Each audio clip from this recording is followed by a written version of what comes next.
बातों का खुलासा वो करंथियों, पहला करंथियों उसके 13 बाद में इसका खुलासा करता है।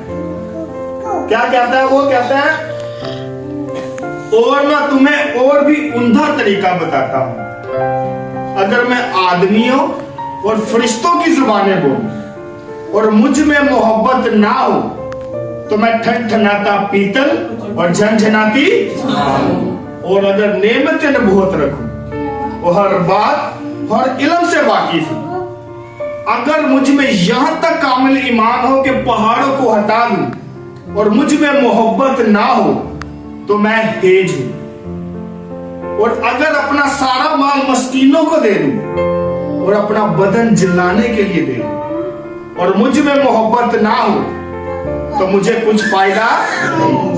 मोहब्बत साबर है और मुलायम, मोहब्बत हसद नहीं करती, मोहब्बत शेखी नहीं मारती और फूलती नहीं, ना जेबा काम नहीं करती, खुद गर्ज नहीं होती, गुस्सा वर नहीं होती, बदगुमानी नहीं करती, ना रास्ते से खुश नहीं होती बल्कि रास्ते से खुश होती है, सब कुछ ढांप देती है, सब कुछ बावर करती है, सब बातों की उम्मीद रखती है, सबकी बर्दाश्त करती है, मोहब्बत कभी जाती नहीं रहती।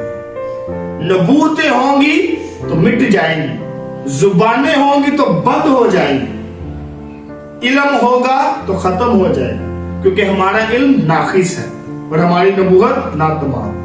लेकिन जब कामिल आएगा तो नातमाम जाता रहे। जब मैं बच्चा था तो बच्चे की तरह सोचता था, बच्चे की तरह समझता था, बच्चे की तरह बोलता था, लेकिन जब जवान हुआ तो बचपन की बातों से हाथ उठा।